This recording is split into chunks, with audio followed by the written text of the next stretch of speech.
nakikinig sa payo ng masama. Hindi sumusunod sa masama nilang halimbawa. Hindi siya nakikisama sa mga umukutya at hindi nakikisapot sa gawaing masama. Sa halip, kasiyahan niyang sumunod sa kautusan ni Yahweh. Pinupulay-pulay niya ito sa araw at gabi.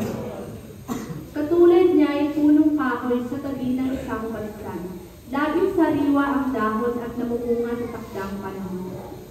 Ano man ang kanyang gawin, siya ay nagtatagumpay. Hindi kayo ng sino mang gumagawa ng masama. Ito ay tulad ng iba, hangin ang siyang nagtatamay. Sa araw ng paghukom, parusa niya ay nakalaan, siya ay ihihulay sa grupo ng mga banal. Sa taong katuwid, si Yahweh ang pumapatuloy. All together, Ngunit ang taong masama, kapamakan ang kantuan. Amen. Sabi ko sa Psalms 137, verse 3 to 4, ating siyang pupurihin at ating ibibigay ang nagagalak niyang papuri. Amen. May I call on the Korean mission team for our introduction.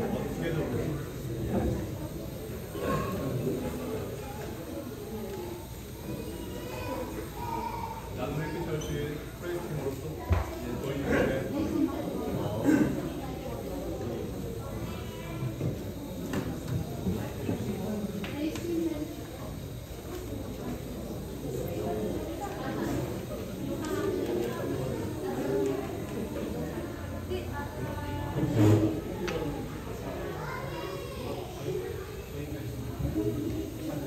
같이 해서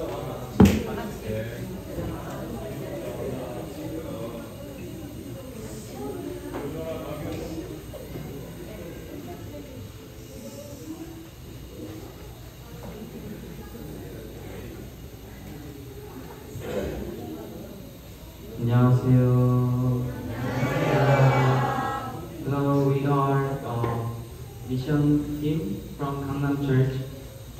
This is the 16th time coming to the Philippines. 저희는 제 16기 필리핀 안기동교 팀입니다. It was very touching to see all of us joining the worship together here.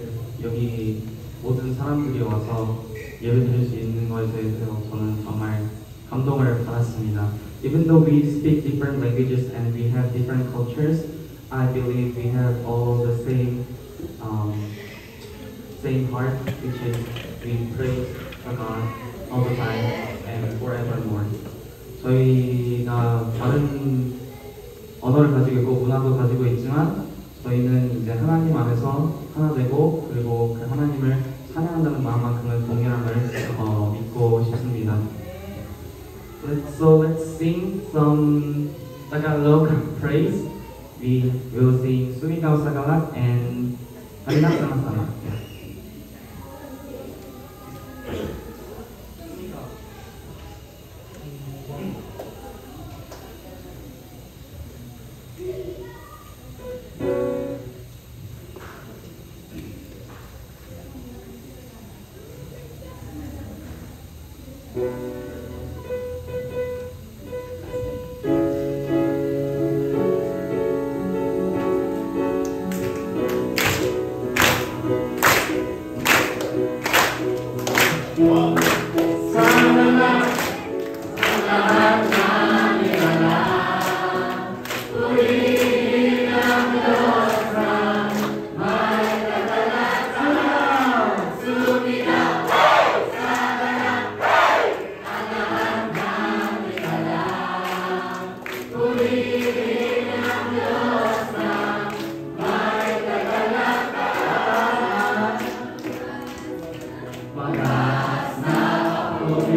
happiness.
Thank you, mission team. And for now, let's continue to worship our one Lord with our congregational praise song.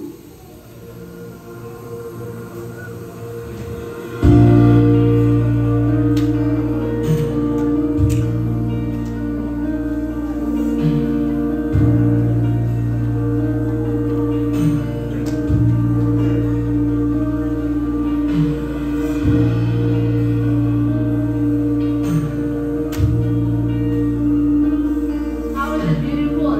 We will represent God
time we have same goal, same heart, same plan, only to praise God. Amen? Amen. But with sin, without repentance, it is going to become event, just one program. In this time, let's surrender before God. Let's repent our sin. Hallelujah. Amen. In this time, let's bow down. Let's pray. 주님, 이 시간 당신 앞에 저희가 진실된 마음으로 내 모든 죄를 고백하는 것을 원합니다. 당신의 위로와 당신의 사랑이 새로운 비전과 꿈인 지금 이 시간 당신 앞에 고개 숙여 당신이 우리의 주인 되심을 다시 한번 고백하며 죄악된 삶에서 벗어나 다시 당신의 발자취를 쫓기를 원하는 지금 이 시간 우리 해를 통해 위해 그리고 우리 남은 것을 성도들에게 당신의 위로와 사랑 구원의 확신이 함께 가지도록 주여 도와옵소서. 이 시간의 주인은 당신입니다. 오직 당신 한 분뿐입니다. 그 모든 것을 기억하고 저희가 너무 감정에 치우치지 않고 오직 주의 말씀을 붙잡고 의지 안에 있는 시간 될 수 있도록 참된 예배가 될 수 있도록 주여님 도와주십시오. Subalikum ipinapa yang natin ang ating mga kasalanan. Patatawarin tayo ng Diyos sa mga ito at nilinisin tayo sa lahat ng ating kasalanan. Kapagka siya ay tapat at matuwid. Amen.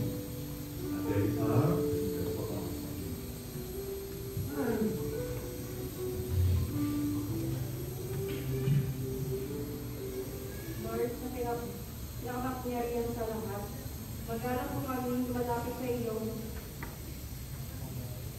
iyo, harapan. Naririnig po kami sa iyong maayos ang bahan, gabayan at basbasan po kami na ilito sa iyong harapan. Huwag po kami nagpapakumbaba. Dumadalangin at humihiling po ng iyong pagpapamaran sa lahat ng pagkakamali ng aming pagkakasala at pagkakamali na nagawa po namin sa aming buhay, bunga po ng aming mga kamalian. Panginoon, wala kami pwede itago sa iyo. Alam po namin puso't isip na aming pagkakamali. Pinagdarasal na nakikita mo rin po ang aming kalagayan sa oras na ito. Alam mo rin po kung ang aming nararamdaman. Kaya na po ang bahala sa aming ipagkakatiwala na po namin ang aming puso at isipan. Gaya na din po ang aming buhay na walang hanggan. Ang lahat ng ito ay aming pag-ibig sa pangalan ng Jesus ng aming tagapagligtas.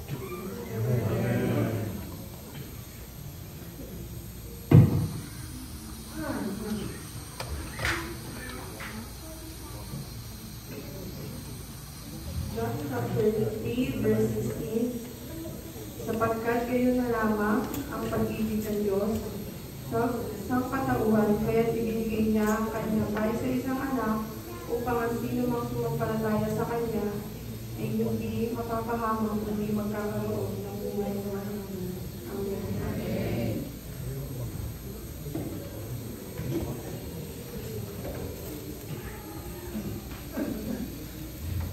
Before we proceed to our message, we would like to hear a special number came from Korean Mission. Sit down. You may take your seat.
순서 제가 알려드릴게요.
gives me goosebumps when I heard this great Korean mission team sang a song in our own language, Tagalog. Okay? It's been a blessing for me to hear Korean missionary or Korean mission team sing a song with Filipino language. Okay, so today we're going to talk about John chapter 3 verse 16. I know every single of you know that verse very well, but they don't know really the meaning of that verse. John chapter 3 verse 16. I read it in English. The Lord Jesus Christ said, "For God so loved." I love that phrase. For God so loved. It means His love is pure. His love is deep inside His heart. God so loved. I remember when I said to my wife, "I love you so much." Because that phrase, you only said that phrase to the one, to the person that really loves that phrase. And Jesus Christ told Nicodemus how God loved the people He created. For God so loved the world. And that love cost the life of His Son. That's why God said, Jesus Christ told Nicodemus, because Nicodemus talked to the Lord Jesus Christ. He called the Lord Jesus Rabbi. It means teacher, or in Tagalog, guru. Nicodemus told how to be born again. How to be born again. How to be birthed again. So the Lord Jesus Christ told him very clearly. Sinabi ng Panginoong Yesus sa kanya ng malinaw kung paano mo born again. Kailangan niyang ipanganak ng dalawang beses. First, born of the Spirit, and born of the flesh. And then secondly, born of the Spirit. The first birth, the Lord Jesus Christ told this, is the birth, physical birth. Okay? Because He said in this verse, the Lord Jesus Christ, Jesus answered him, "Truly, truly, I say unto you, unless one is born again, he cannot see the kingdom of God." And then verse 5, Jesus answered, "Truly, truly, I say unto you, unless one is born of water and the Spirit, he cannot enter the kingdom of God. That which is born of the flesh is flesh, and that which is born of the Spirit is spirit." You need to go to two types of birth: physical birth and spiritual birth. Okay? So, Nicodemus said, "How can these things be?" Oh, verse 4, Nicodemus said to him, "How can a man be born when he is old? Can he enter a second time to his mother's womb?" The Lord said, "No. To be born again is to be born of the Spirit." And the Lord Jesus Christ told on verse 16, "For God so loved the world that He gave His only Son, that whoever believes in Him should not perish, but have everlasting life." And the Lord Jesus Christ told Nicodemus, this is the way how to be born again, to believe on Him. And who is Him? The Lord Jesus Christ. Maraming tao naniniwala kasi akala nila si Jesus Christ ay sa New Testament lang nabanggit. Actually, in Genesis, the Lord Jesus Christ told by God. Genesis chapter 3, verse 15.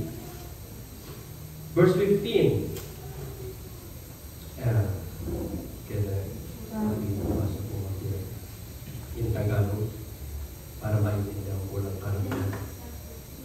3, verse 15. Bago ko basahin ni Ma'am Bien, paliwanag ko lang po sa inyo yung tagpo na yan. Ito po yung tagpo na kung saan ibinibigay na ng Diyos ang verdict sa mga nagkasala sa Kanya. Ito po. Genesis chapter 3, verse 15. Kayo ng babae, aking pag-aawayin. Binhi mo't binhi niya ay lagi kong paglalabanin. Ang binhi niya ay didurog sa iyong ulo, at sa sakong niya ay ikaw ang tutulaw. Ang tinutukoy po rito ng Panginoon, ang Diyos, ay ang kanyang anak, si Yesu Cristo. Ang sinabi niya sa ahas, ang binhi ng babae ang dudurog sa ulo mo. So, mga kaibigan, mga kapatid, before Genesis, before Matthew, before John, before Matthew, Mark, Luke, and John, the Lord Jesus Christ is already there in the beginning. God told the serpent, the offspring of this woman is the one who will destroy you. And that is the Lord Jesus Christ. And then, sinabi na rin yan sa maraming verses sa Lumang Tipan. Makikita nyo rito sa mga verses na ito, sa John chapter 3, verse 16, the three things. The number one, the loving Father. The first thing that you saw in John chapter 3, verse 16 is the loving Father. God so loved the world, and He loved it. He loved human. He loved every creation He created. Alam niyo kung gaano kamahal ng Diyos ang sanlibutan? Naalala niyo the sequence of creation? He created everything before man. He prepared the things that man needed. That's how God loves His people. He created all things before man.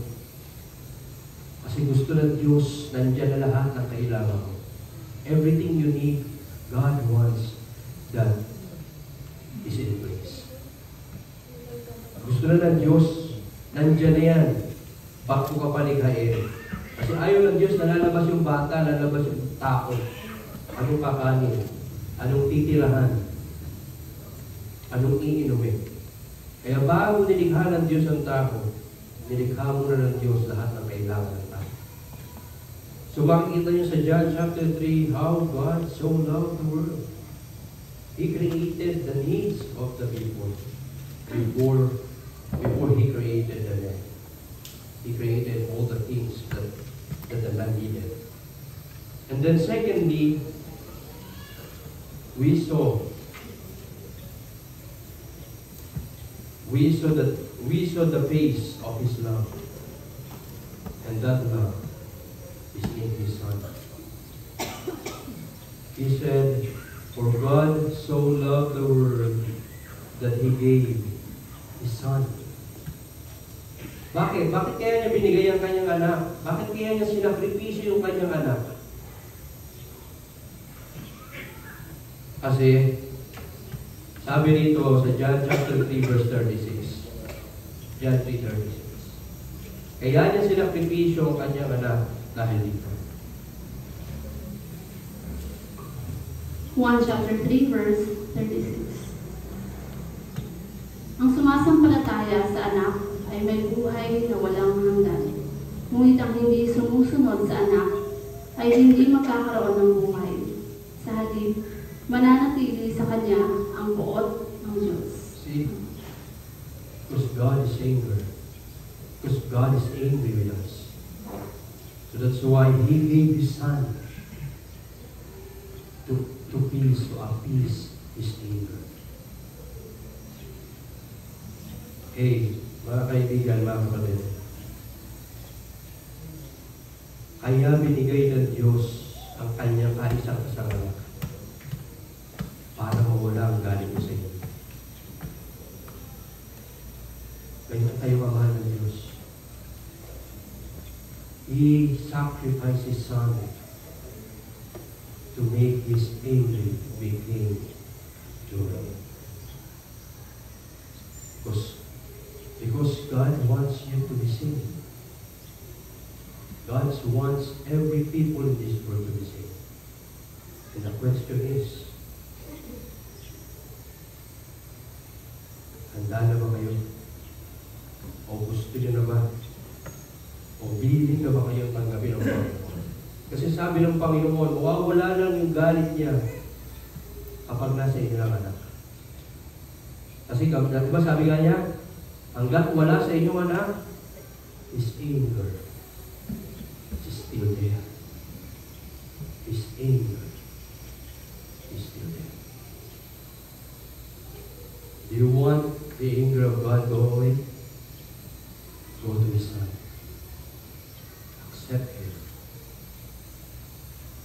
Accept Him as your Lord and your personal Savior. That's the will of God. Not anything. Not nothing else. But this is the first will of God to us. To be in His presence. Sabi niya, for God so loved the world that He gave His only begotten Son, that whosoever believes in Him should not perish, but have everlasting life. So mga kaibigan, mga kapatid, ito pa yung pangatlo na gusto malaman ng Panginoon natin. Sabi niya rito, una, we know that God so loved us. Second, His love caused His Son. And His love caused eternal life. That's the three things. If you want eternal life, go to His Son. If you want the anger of the Father, go away, go to His Son. That's the only way. Not good works, not commandments, but His Son alone. His Son alone. That's the way to heaven. Romans chapter 6, verse 23. Romans 6:23.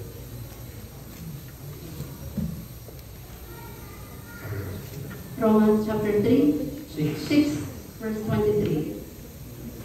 Sapagkat kamatayan ang kabayaran ng kasalanan, ngunit ang walang bayad na kaloob ng Diyos ay buhay na walang hanggan sa pamamagitan ni Kristo Jesus na ating Panginoon. See? For the wages of sin is death.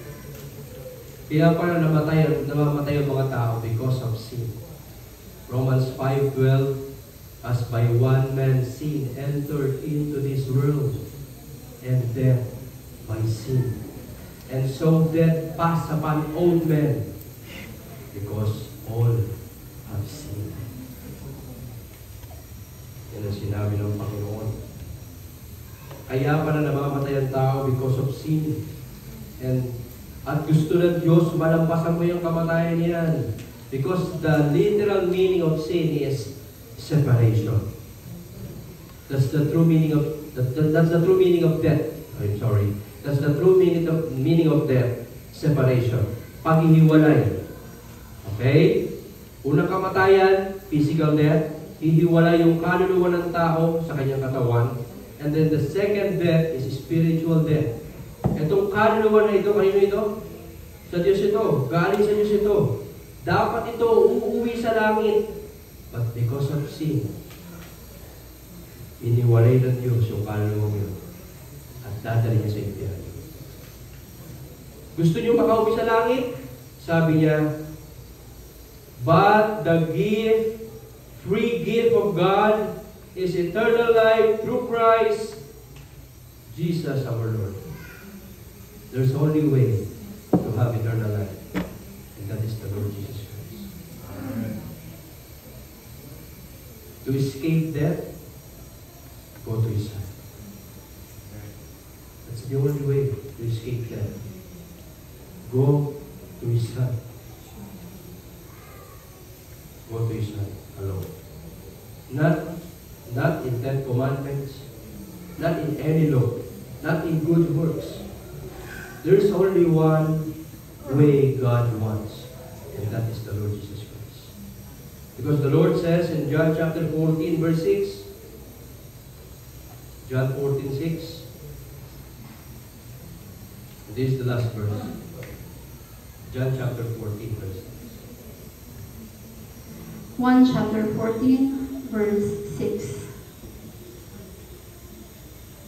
Sumagot si Jesus, "Ako ang daan, ang katotohanan, at ang buhay, walang makakapunta sa Ama, kundi sa pamamagitan ko." Amen. Jesus answered, I am the way, the truth, and the life. No man cometh to the Father or to heaven but by me. So mga kaibigan, mga kapatid, doon po sa ating mga bisita, sa mga naimbitahan ng mga members ng Nanong Happy Church, there's only one way to get the happy of God, to get the joy of God. There's only one way. And that is His Son, the Lord Jesus Christ. You want God to be happy? Go to His Son. That's the only way. That's the only way to make God happy. So, one truth that you need to accept, that's the Lord Jesus Christ is the only way, the only truth, and the only life. Yan lang po mga kaibigan. Ang gustong paalam sa atin ng Panginoon, sa ating mga bisita na nagtatanong, naghahanap kung paano makaligtas sa kamatayan, kung paano makaligtas sa impyerno. Sabi ng Panginoon, sa aking anak ang daan, papuntang kalangitan, papunta sa piling ng Ama, at wala nang iba. At kung tatanungin niyo po kung sino si Nicodemo, siya po ay isang Roman rule, isa po siyang opisyal, at alam naman natin kapag opisyal, mga ruler ng time na iyon, they know the law very well. Nicodemo knows the law very well. But he wants to know to be born again. Kasi alam niya, the law is not enough to save his soul. And the Lord Jesus Christ told him, there's only one way to save your soul to hell. And that is go to the Son of God, to His only Son, the Lord Jesus Christ. Mga kapatid, mga kaibigan, kung tatanungin niyo kung kailan tatanggapin ng Panginoon, this is the perfect time to accept the Lord Jesus Christ. Because you don't know if you are alive today, tomorrow. Who will say to me, I am alive, Pastor, tomorrow? No one. No one. No such person can say to me, I am alive tomorrow. Because there is only one person who holds your life. That is God. And God is the one who knows your destiny. So that's why He gave the warning early He gave that warning 2,000 years ago. Para gusto niya maging handa ka. Maging handa ka sa hinaharap. Okay? At ang langit at ang impyerno ay hinaharap mo yan. Kapag hindi mo napaghandaan yan, at namatay ka nang hindi mo tinatanggap ang Panginoong Yesus, I'm very, very sorry. Matatagpuan mo ang iyong sarili in the lake of fire in hell. Kaya ano ang timing? Ano ang right timing? This is the right timing. Accept the Lord Jesus Christ right now. Right now. I hope and I pray na nabigyan kayo ng warning ng salita ng Diyos. And sana pag-isipan niyo po iyan, pagbulay-bulayin niyo po sa inyong tahanan at tanggapin niyo ang Panginoon right there and there. Thank you so much, and to God be all the glory.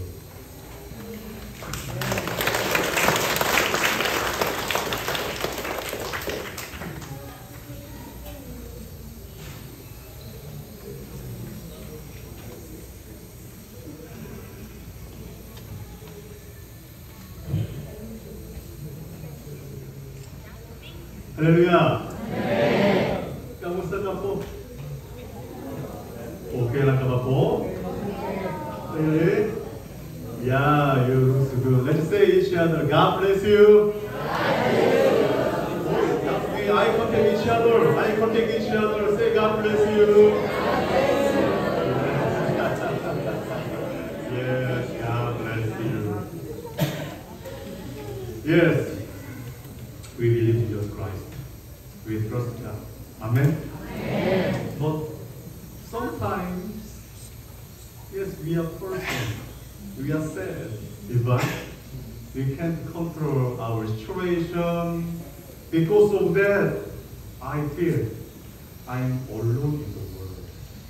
But I can't do anything. I don't have any energy. What should I do? Sometimes they destroy their life. In that moment, why? In the whole space, they feel I'm alone in the darkness. Nowadays, we are reading Marcos, right? Yes.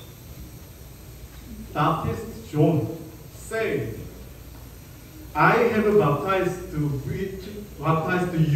with water, but he, Jesus Christ, will baptize you with the Holy Spirit. Amen. After a few years, Jesus Christ said to disciples, my disciples, sorry, I shouldn't die on the cross. But after 3 days, I will resurrect. And then I have to leave you to raise up, to stay right of God. But don't worry. Don't worry. Why? I will send to you another advocate. 보혜사 성령, Holy Spirit. Hallelujah. Amen. Hallelujah. Amen. In this time, we are going to have Holy Communion. In this time, what should we remember? What should we realize again? Yes, while we take wine, blood of Jesus Christ, while we have take bread, body of Jesus Christ, we should remember, I'm not alone. I'm not alone in this world. Jesus promised with me, He will request God to send Holy Spirit in our life. And then He promised, John, someone can you find?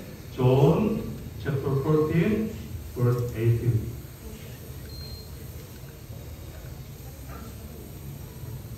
John chapter 14, verse 18. Hindi ko kayo iiwang mga ulila. Babalik ako sa inyo. Isa pa po. Hindi ko kayo iiwang mga ulila. babalik ako sa inyo. John chapter 14, verse 18. Jesus promised, I'll never leave you. Amen? I will never leave you. Why are you hurt in your life? What is problem in your life? Do you feel you are alone in this world, in this wild space?